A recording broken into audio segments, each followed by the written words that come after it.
Eu lhes contarei. Voavam como um disco quando jogamos sobre a superfície da água. De repente, a palavra disco voador e tudo isso da forma crescente desapareceu. E todos começaram a falar de discos voadores. E continuam a vê-los.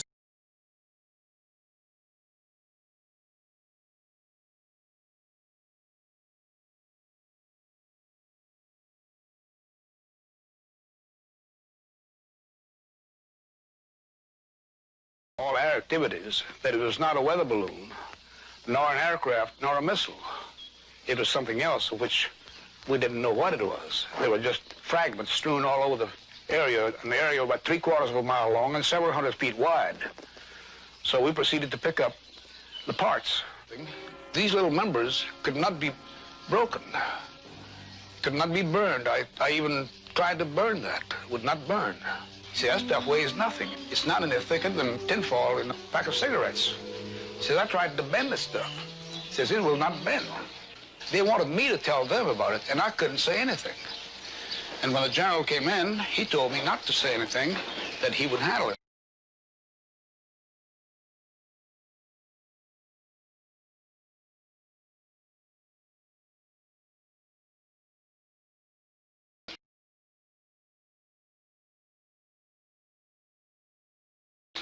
When I asked the leader where he was from, I said, I know you're not from this planet.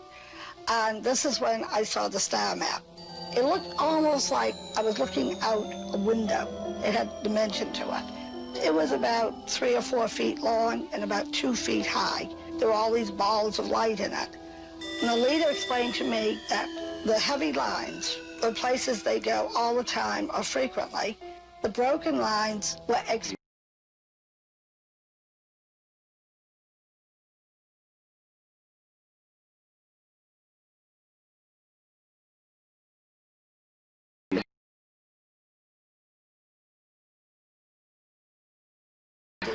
And when we got in the opening here, we could see this object hovering over here, stopped the truck, and, you know, everybody, wow. What did it look like? How big was it? How bright? It was about 20 feet, 25 feet in diameter, about 8 or 10 feet thick. It was a disc-shaped object, glowing golden color. The next thing I knew, I was regaining consciousness, apparently inside the craft. And I was in a great deal of pain. I didn't just come to right, you know, snap to. And I discovered these 3 creatures standing over me. I lashed out at them. I was backing away from them. They came towards me. And I was really hysterical. And I screamed at them to get away from me. And they just stopped at one point there and just turned around and left the room. Just all at once. I found myself on the pavement outside of the town of Heber. I was laying beside the road, and when I looked up, I saw a craft hovering above the road there, and then it just shot straight up out of sight.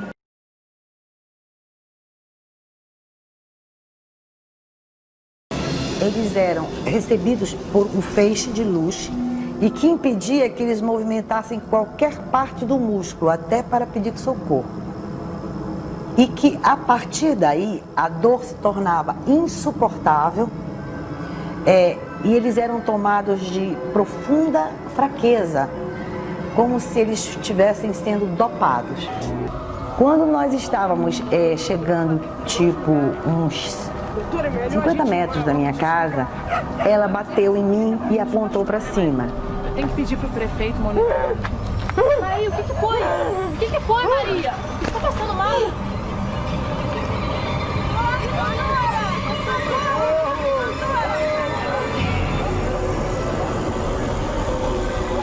Eu vi um objeto, mas tão próximo, e tão bonito.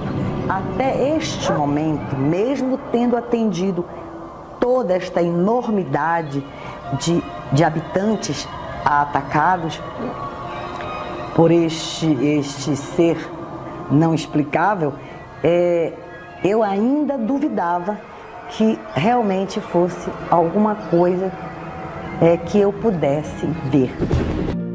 Foram fotografados vários objetos.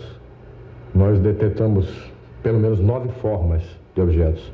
Sondas, naves, forma de disco voador. E uma, a maior de todas que a gente viu, tinha uma forma de uma bola de futebol, aquela bola de futebol americana. Era um objeto muito grande, com luzes, com janelas todo o entorno. E uma hora ficou próximo de nós, a cerca de 70 metros, tá? Tinha uma altura de mais ou menos, um comprimento de mais ou menos 100 metros, muito grande, com uma luminosidade muito forte, parecia um sol, que depois apagou e subiu. Foram feitos 4 filmes e umas 400 ou 500 fotos. Esse material ficou de posse da Força Aérea, os filmes e as fotografias ficou de posse da Força Aérea, foram encaminhados ao comando da Força Aérea em Brasília e devem estar guardados no Estado-Maior pelo Serviço de Inteligência da Força Aérea. A Força Aérea trata o assunto OVNI com seriedade. A aeronáutica não divulga os resultados de suas investigações sobre objetos aéreos não identificados.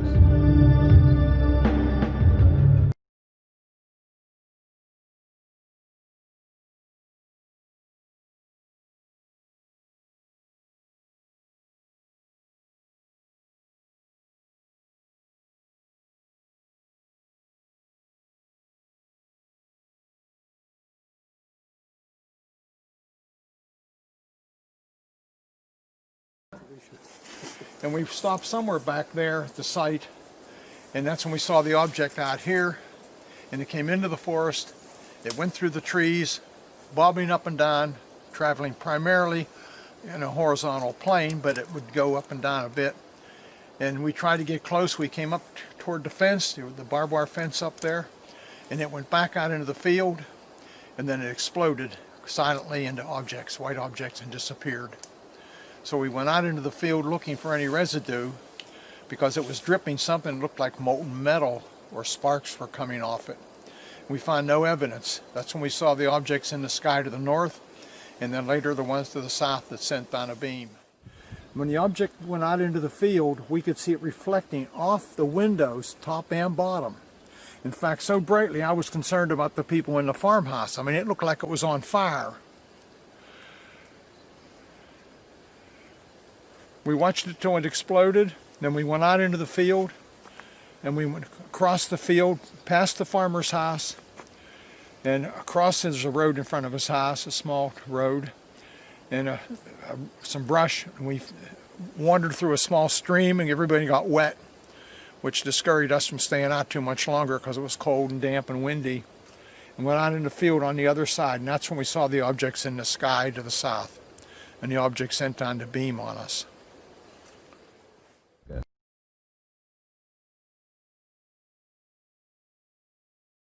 Segundo o ministro Otávio Moreira Lima, pelo menos 20 objetos não identificados foram detectados entre 8 horas da noite de segunda-feira e 1 da madrugada de ontem pelo SINDACTA, Centro de Defesa e Controle do Tráfego Aéreo. A primeira pessoa a avistar os objetos teria sido o coronel Osiris Silva, na viagem de São Paulo a Brasília para tomar posse como presidente da Petrobras. O Ministério da Aeronáutica informou que depois do aviso do coronel, decidiu-se pela perseguição aos objetos. 4 aviões, 2 caças e 2 Mirage perseguiram os objetos enquanto tinham combustível. Depois voltaram às bases no Rio e em Anápolis. Segundo os pilotos, os objetos têm a forma e o tamanho de uma bola de ping-pong e se deslocam a uma velocidade de até 1.400 km por hora.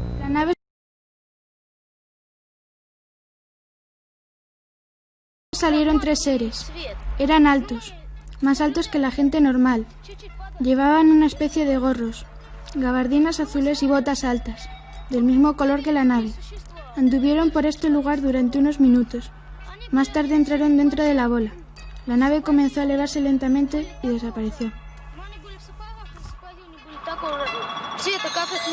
Salieron de la nave. Yo me quedé inmóvil, como paralizado. Estábamos todos muy asustados.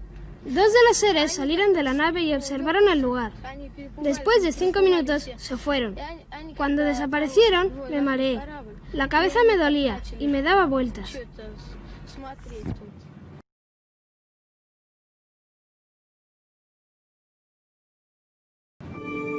Muitos médicos estavam na sala de operação, uns 15 mais ou menos. Haviam alguns bombeiros e policiais militares em volta da mesa de operação. Um tenente do exército ficou gravando tudo com uma câmera portátil, enquanto um outro oficial ficava fazendo anotações. Um dos médicos se aproximou e abriu a boca do ET. Puxou a língua para fora com uma pinça. Era uma língua comprida, preta e fina, com uns 12 centímetros, mais ou menos. Quando o médico soltou a língua, ela voltou direto para dentro da boca. Esse ET tinha um cheiro insuportável de amônia. Ele tinha 1,60 m de altura, com os pés grandes, em forma de V. Tinha uma pele de tom marrom escuro e uma espécie de óleo por cima. A cabeça era grande, maior do que a nossa, com uma espécie de 3 chifres assim por cima. Também não tinha nariz, só 2 buraquinhos no rosto. A boca era bem pequena e ele tinha 2 olhos grandes e vermelhos, sem pupilas. Suas pernas eram curtas e finas, e os braços eram finos e longos. No dia seguinte, às 3 da manhã, o mesmo comboio militar fortemente armado, com o comando do sargento Pedrosa e a inteligência militar, levaram o ET até a instalação militar em Campinas, onde ele foi entregue ao capitão Ramírez e ao oficial Fromeza. Por trás da aparência normal do campus, a universidade tem, na verdade, 2 laboratórios no porão, com acesso restrito. Devia ter mais ou menos meio metro. Meio metro, olho grande. Olho grande, vermelho. A cabeça era grande. E com 3 chifres, E braço fino. E não tinha roupa, não. A pele era... parecia que tinha graxa. Viscosa, pele viscosa. O corpo de bombeiros colocou dentro da caixa. Uma caixa de madeira coberta com saco. Não é desse mundo, não é. O corpo de bombeiro colocou dentro da caixa. Uma caixa de madeira coberta com saco. Não é desse mundo, não é. Eu estava deitado, brilhava muito mesmo. Aqueles passados da menina mesmo, qualquer coisa. Brilhava, não sei se era brasileiro.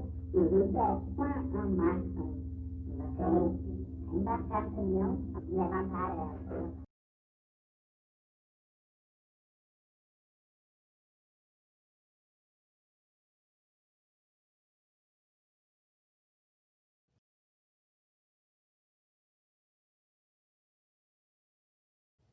Well, for about 70 years, the U.S. government avoided saying anything at all about UFOs, like they didn't exist. And then last year, for the first time ever, the Defense Department admitted that 3 separate tapes recorded in 2004 and 2015 were genuine footage of unknown flying objects. Now, the Navy is refusing to declassify reports on the 2004 incident, saying they would imperil national security, severely imperil. Dude, there's a fucking drone, bro. There's a whole fleet of them. Look on the ASA. My gosh.